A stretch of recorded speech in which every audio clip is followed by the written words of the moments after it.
Bine v-am găsit, dragii mei din Zodia Gemeni, oriunde v-ați afla. Îmi cer scuze pentru voce. Sper să mă puteți auzi cât mai bine, să mă puteți înțelege cât mai bine.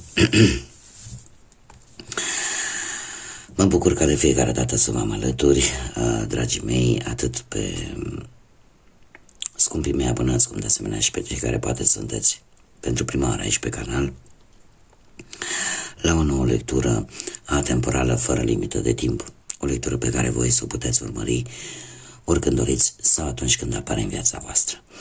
Desigur, dragii mei, nu trebuie să uitați faptul că voi vă construiți propriul viitor, așa că vă rog din suflet să luați decât acele mesaje care rezonează cu voi, iar restul lăsați-le să zboare în univers, pentru că sigur sunt pentru alte energii, pentru alte persoane care într-o mai mică sau mai mare măsură au o legătură cu Zodia Gemeni.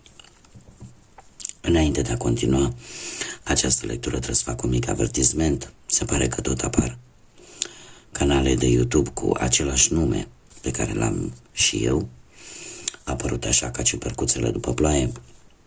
Nu îmi aparțin. Singurul meu canal oficial de YouTube este acesta, unde la poza de profil mă vedeți pe mine, unde la fiecare lectură vedeți în partea dreaptă jos a ecranului sigla canalului. Nu are nicio legătură cu alte canale care poartă același nume ca acesta. Așa că pentru a nu fi înșelați, pentru a nu fi induși în eroare, astea sunt criteriile de bază cu care voi vă puteți ghida în cazul în care cei care nu s-au abonat și nu pot primi notificările atunci când public lecturi noi, cu toate că este gratuit, nu costă absolut nimic abonarea. Fac acest anunț tocmai pentru a nu fi induși în eroare de nimeni. Singurul meu canal, repet încă o dată, este acesta, chiar dacă poate o să vă mai apărut așa de câteva săptămâni, alte canale cu același nume, nu îmi aparțin. Acum, continuând, toți cei care aveți Soare, Lună, Venus, Ascendentul sau poate oricare altă planetă, dar care este importantă pentru voi din harta voastră natală, Zodia Gemeni, atunci această lectură este de asemenea și pentru voi. Și haideți să începem, dragilor, și să vedem ce ne spune acest oracol al ceștii de cafea pentru voi, dragii mei din Gemeni.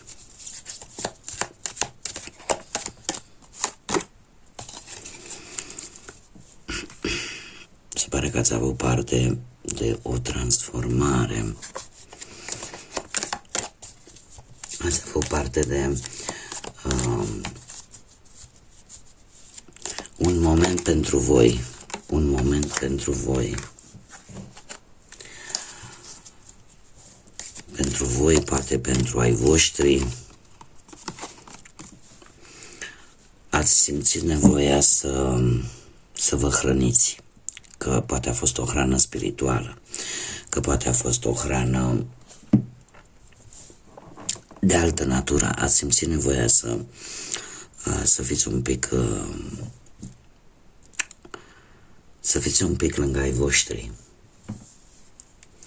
sau poate să vă faceți timp pur și simplu decât pentru voi. În acest moment avem Perla,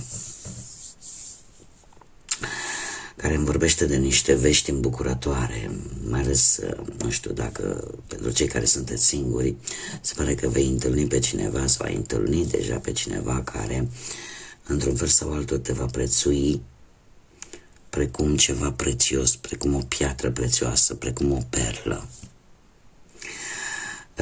Cel mai fi de spus că ceva neașteptat, ceva ascuns va ieși la lumină, dacă n-a ieșit deja.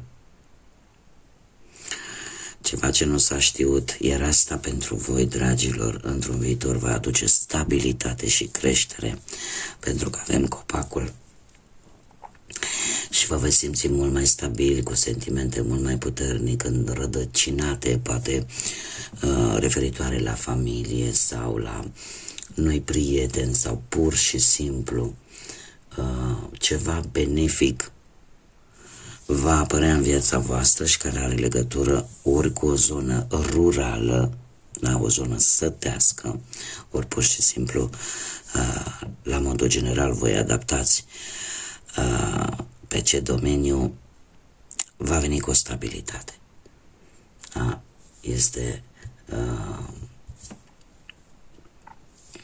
Este ceva care va ieși la lumină, dar care pe voi, ca să zic așa, va avea un impact pozitiv. Haideți să vedem ce ne spune tarotul zânelor pentru voi, dragii mei din Gemeni, pe plan profesional, așa cum v-am obișnuit de ceva vreme. Dragii mei dragi, și să avut parte la nivel profesional de niște vești foarte bune în ultima vreme, în care alegerile pe care voi le-ați făcut cu ceva timp în urmă încep să dea rezultate. Unii chiar poate ați reușit să primiți o recunoaștere publică a muncii voastre. În prezent încă vă mai luptați cu o anumită situație profesională din trecutul vostru și se pare că v-ați dat seama ori că trebuie să puneți punct unei situații profesionale care nu vă mai aduce nimic bun și vreți să avansați, vreți să ieșiți din zona asta stagnantă în care ați intrat, iar viitorul cu acest prinț de toamnă îmi spune că veți fi mult mai înțelepți când veți acționa și nu veți lăsa ca lucrurile să treacă fără a fi, cum să spun, sau nu veți lăsa ca lucrurile să decurgă într-o manieră necontrolată. Da? Cumva veți acționa, dar veți fi mult mai prudenți și mult mai înțelepți. Sunteți foarte atenți la detalii și o să aveți o stare așa mai de blândețe în ceea ce privește ceilalți, poate șefi, colegi, la locul de muncă, da? Cert este că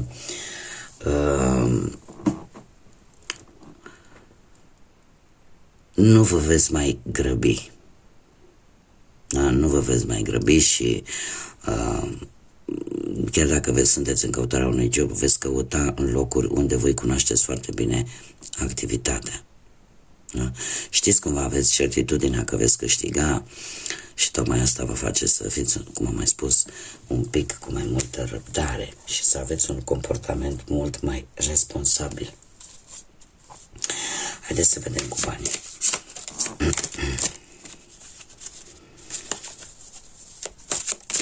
Ce vine pentru dragii mei?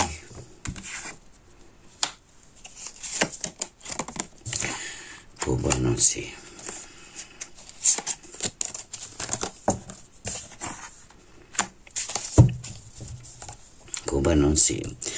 Cu bănuții se pare că nu știu dacă ai făcut ceva foarte creativ. Ceva foarte creativ care pe voi v-a ajutat într-o anumită situație financiară sau v-a ajutat să câștigați ceva bănuți. Pentru că, nu știu, ori ați știut exact cât să cereți vis-a-vis de un job, da? Cât credeți voi că vi se cuvine, ați fost inspirați să faceți acest lucru, sau poate că ați obținut o anumită recompensă. Da, cert este că ai făcut ceva care să-ți deschidă un pic orizonturile în ceea ce privește planul financiar. În acest moment, cu acest 2 de primăvară, se pare că un viitor destul de strălucit se apropie către voi și nu pentru că vorbim de noroc, ci pur și simplu pentru că ai depus un anumit efort. Și cum am mai spus încă o dată, ai fost foarte creativă. E posibil să ai un acord, o înțelegere vis-a-vis de o anumită situație financiară cu anumite persoane care au cam aceleași păreri, aceleași idei ca și voi. Sunteți într-un moment de mare progres, iar aici acest rege de iarnă care vă poate reprezenta foarte bine pe voi îmi spune că în următoarea perioadă veți fi, așa cum bine am văzut, mult mai înțelepți, mult mai cu experiență, chiar dacă ușor nepăsător poate la ceilalți, dar nu la propriile voastre nevoi. E posibil ca partea financiară să nu vă lipsească în mod deosebit. Și eu aș zice că chiar dacă vor apărea ceva probleme, veți înțelege foarte bine cum stă situația și dacă nu veți reuși voi să vă redresați din punct de vedere financiar, atunci probabil că veți cere sfatul unui specialist. Dar cred că singurul sfat cu care vine această carte este acela de a nu cheltui din impuls, a nu vă lăsa dominați, ca să zic așa, de impulsuri, indiferent că sunt negative sau pozitive, să vă păstrați această înțelepciune, pentru că, din câte văd eu aici, totuși sunteți mult mai înțelepți și știți exact cam cum și ce ar trebui să faceți cu bănuții. Desigur, poate apărea și situația în care, să știți, să aveți bănuți, dar să fiți un pic mai reci. Să nu vă prea intereseze așa de alții.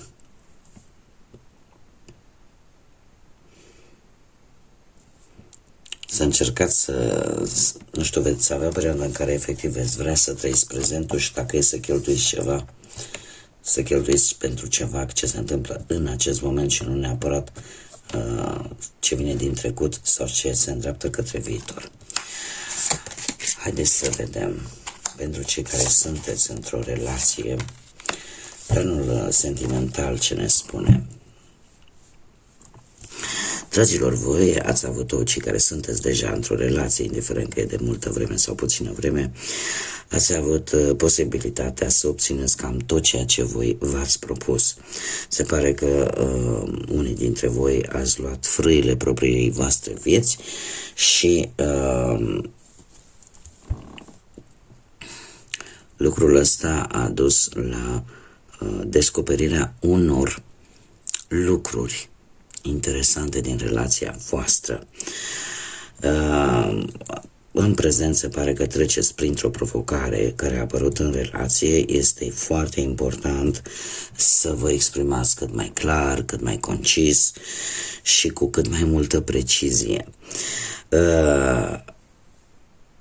Probabil că toate aceste provocări care au apărut în relația voastră nu au făcut altceva decât să...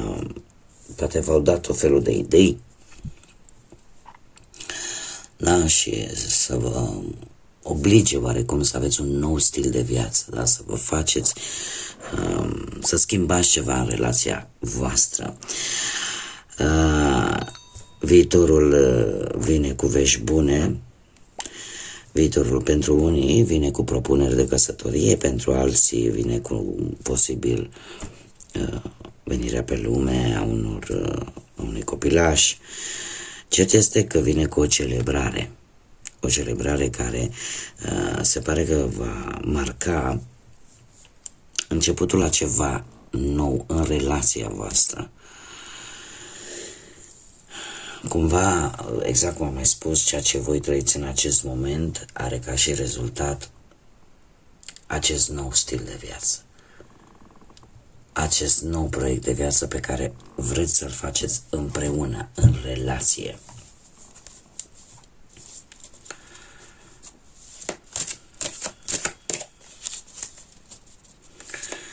Haideți să vedem cei care sunteți singurei. Pentru voi, dragii mei,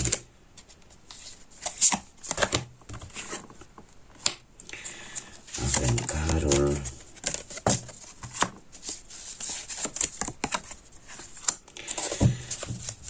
dragilor, voi care sunteți singurei, poate în urma văduviei, poate în urma divorțului, a unei separări, sau pur și simplu nu ați reușit să vă găsiți jumătatea, s-a avut o perioadă, nu știu dacă Zodia Rac vă spune ceva,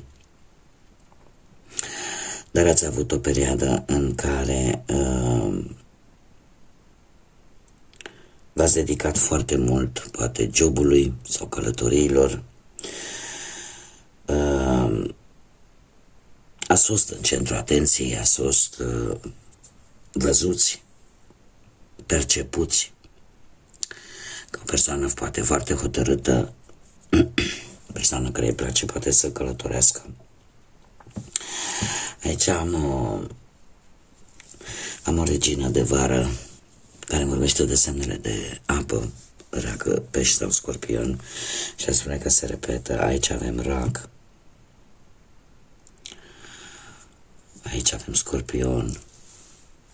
Așa ca și zodii, trebuie să vă spun că se repetă foarte mult zodiile de apă, rac, pești, scorpion. Aici avem Gemeni, la fel ca voi. Zodiile de aer, desigur, Vărsător, Balanță.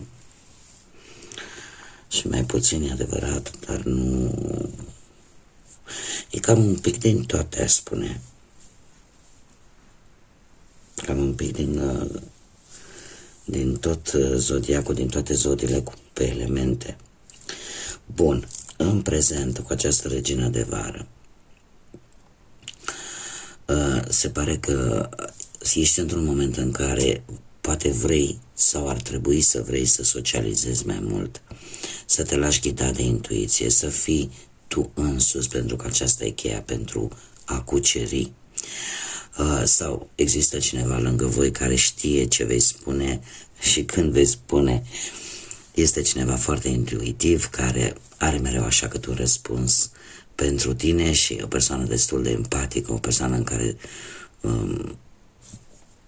te face să ai mai multă încredere chiar în tine însuți, o persoană care are o atracție magnetică și care cumva se uită către tine nu de acum, de ceva vreme.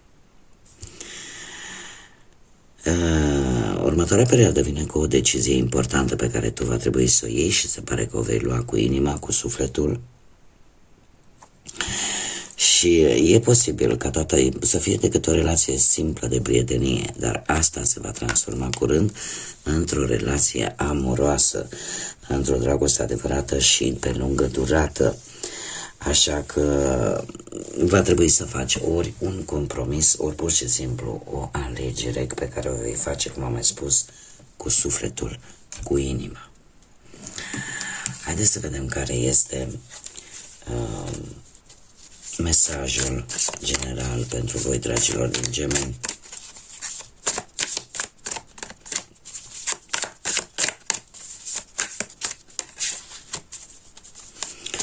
Mesaj, te rog, pentru dragii mei din Gemeni.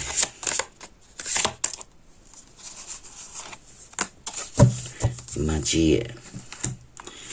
Magie sau magic. Și avem bufnița care ne spune așa: alege să știi adevărul pentru că poți. Deschideți acea viziune interioară pentru că poți vedea dincolo de decepții, lasă trecutul să treacă și în felul ăsta fă loc unei vieți mai bune să intre în viața ta, da? Unor lucruri mult mai bune. Ridică-te. Magia și înțelepciunea este dreptul tău din naștere. Probabil, de ce nu, poate unii dintre voi aveți anumite abilități psihosenzoriale sau anumite abilități mai puțin comune de care ar trebui să țineți cont. Dar, în primul și în primul rând, trebuie să alegeți adevărul. Da? Trebuie să alegeți adevărul într-o mulțime de minciuni. Știți că era o zicală care spunea decât o minciună bine îmbrăcată, mai bine un adevăr gol-goluț. Așa că deschideți-vă acea lume interioară și treceți dincolo de tot ce vine în viața voastră, de decepții, de lucruri din trecut care vă pot influența negativ, pentru că tot este momentul să străluciți, este momentul să vă folosiți de acea magie pe care eu aș denumi-o mai mult, ținând cont de faptul că voi sunteți și guvernați de către Mercur, de forma voastră de a gândi, de forma voastră de a comunica și de a vedea lucrurile pe care alții nu le pot vedea. Și asta poate fi numită o magie, de care trebuie să faceți uz câteodată, nu? Așa că, dragilor, folosiți-vă înțelepciunea, folosiți-vă această magie frumoasă care vă face deosebiți în ochii altor persoane. Bun, dragii mei, cam atât am avut de spus de data aceasta pentru voi. Eu vă mulțumesc pentru atenție, mulțumesc din suflet tuturor celor care s-au abonat, care au lăsat like, distribuiri și comentarii. Le aștept cu mare interes în continuare. Și, desigur, mare atenție cu falsificatorii.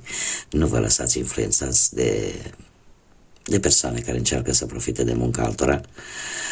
Și asta la modul general. Până data viitoare, când ne vom reîntâlni, numai bine vă doresc, multă înțelepciune, cum bine am văzut, și multă lumină în suflete și în gânduri. Așa că, până la o nouă lectură, ca de obicei, să fiți iubiți, dragilor.